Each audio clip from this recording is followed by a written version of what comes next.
매출 없이 시가총액 1조 원을 넘긴 나녹스, 뭐하는 기업일까요? 엑스레이 기기를 혁신적으로 바꿨다던데 어떤 기술을 사용하고 있을까요? 나녹스가 가지는 혁신적인 비즈니스 모델은 무엇일까요? 이번 영상에서는 나녹스에 대한 모든 것을 알아보겠습니다. 본격적으로 시작하기 전에 구독과 좋아요 부탁드립니다.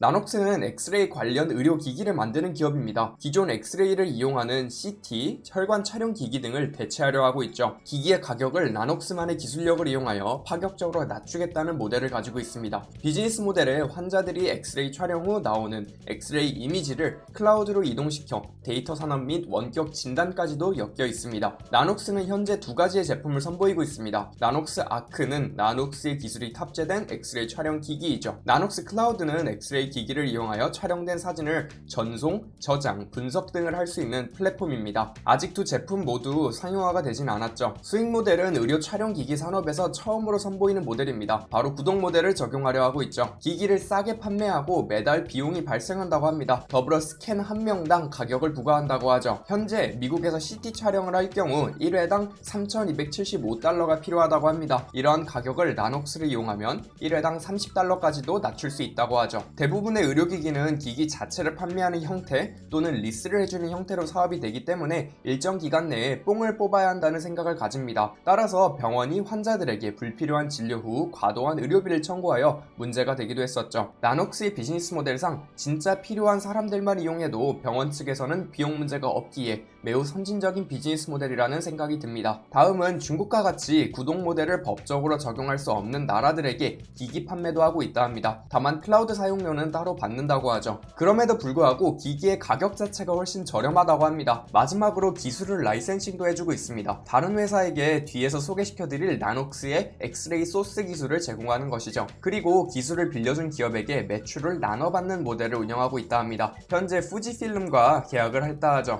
나녹스의 혁신적인 기술을 이해하기 위해서는 일반적인 엑스레이 의료기기가 어떤 원리로 만들어지는지 간략하게 알아둘 필요가 있습니다. 우리 모두는 병원에 가서 엑스레이 사진을 찍어보신 경험이 있을 겁니다. 아주 단순하게 엑스레이 사진은 우리의 그림자와 똑같다고 생각하면 되죠. 다른 점은 우리 몸의 특정 부분만 통과하는 엑스레이를 쏠 경우 통과되지 않은 부분은 그림자가 지게 됩니다. 우리는 이러한 원리를 이용하여 뼈 사진, 뇌 사진 등을 찍죠. 기존의 엑스레이 의료기기와 나녹스의 기기는 엑스레이를 만드는 소스에서 차이를 보입니다. 엑스레이는 전자를 금속판에 쏴서 튀어나온 광자를 이용하여 만듭니다. 문제는 전자를 발생시킬 때 2000도 이상의 고온이 필요하다는 점과 전자가 금속판과 부딪힐 때 발생하는 열입니다. 그래서 냉각장치의 설치 및 금속판을 회전시켜 열을 최대한으로 관리를 하죠. 이 때문에 엑스레이를 발생시키는 모든 장치의 가격이 비싸며 크기도 크고 매우 무겁습니다. 더불어 전자를 발생시킬 때 텅스턴 필라멘트를 이용하는데 너무 온도가 올라갈 경우 증발해버린다고 합니다.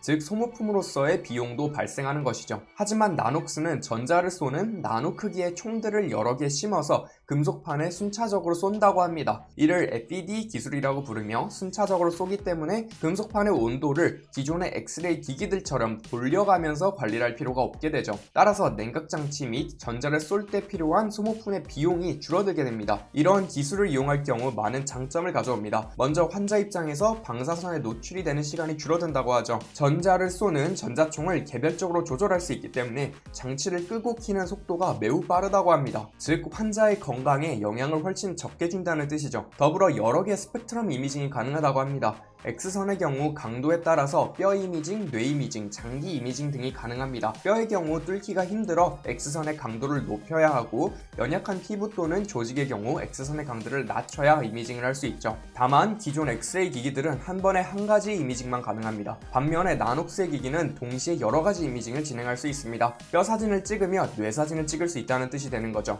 더불어 조작을 빠르게 할 수 있으며 열 분산이 매우 잘 되어 있기 때문에 촬영 시간이 매우 짧아진다고 합니다. 즉 상용화가 될 경우 훨씬 많은 환자를 수용할 수 있다는 뜻이죠. 기존 CT는 엑스레이 소스를 한 개만 쏴서 만듭니다. 엑스레이 광원을 우리 몸 주변에 돌려가면서 3차원적으로 그림자지는 부분을 컴퓨터로 계산하여 우리에게 이미지로 보여주는 것이죠. 나녹스의 기술을 이용할 경우 냉각장치가 필요하지 않기 때문에 여러 개의 엑스레이 광원을 설치할 수 있습니다. 구조적으로도 의료기기를 단순화시킬 수 있기 때문에 단가가 낮아지게 되는 것이죠. 재무적으로는 크게 볼 게 없습니다. 매출이 없기 때문이죠.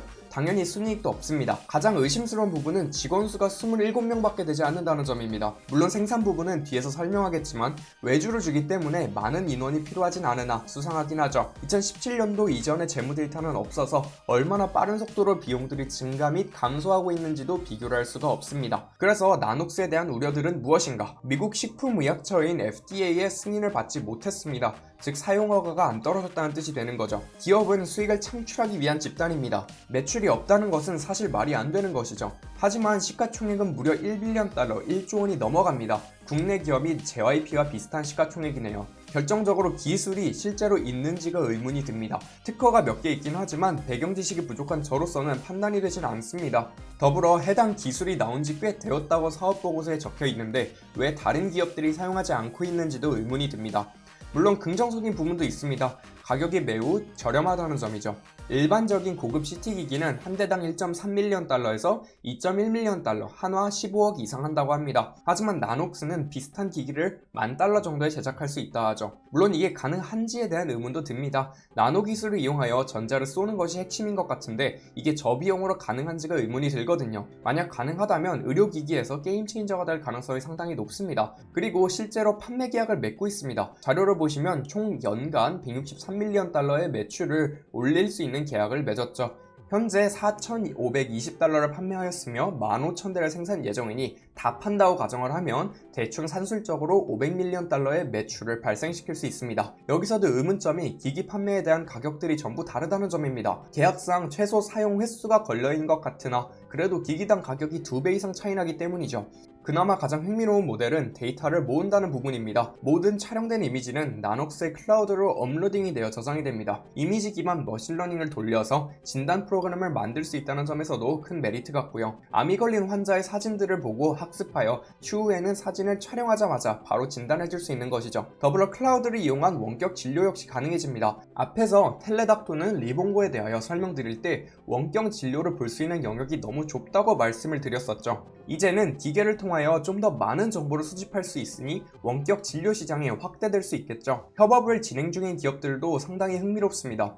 애플의 반도체를 만들어주는 팍스콘의 경우 기기를 생산해준다는 계약을 맺었으며 나녹스에 투자를 하기도 했죠. 더불어 한국의 SKT 역시 나녹스에 투자를 했습니다. 나녹스의 기기를 한국과 베트남에 설치를 해준다는 계약도 맺고 있죠. 결론적으로 저는 나녹스에 대한 두 가지 큰 의문점을 제시하고 싶습니다. 신기술이 아닌데 왜 대기업들이 선점하지 않았는지에 대한 부분이 궁금하죠. FPD 기술은 2000년대에 소니에서 개발하던 기술이라고 합니다. 만약 유의미한 기술이었다면 다른 의료 대기업들에서 충분히 가져갈 만하지 않을까요? 더불어 나노칩 형태의 전자 방출기기가 들어가는 나녹스의 기기가 한 대당 10,000불 정도로 낮아질 수 있는지가 궁금합니다. 매수 타이밍에 대해서도 짚어봐야겠죠. 불과 2주 전에 IPO를 한 종목이라 제 기준에서는 절대 매수를 하지 않습니다. 상장된 종목은 1년은 두고 봐야 한다는 규칙을 가지고 있기 때문이죠. 더불어 적자도 아니고 매출이 아예 없는 기업은 투자로서 접근하기에 애매하지 않나라는 생각이 듭니다. 구독자 여러분들도 나녹스에 관심을 가지고 계신다면 추후에 소식을 더 듣고 투자를 하시는 것을 추천드립니다.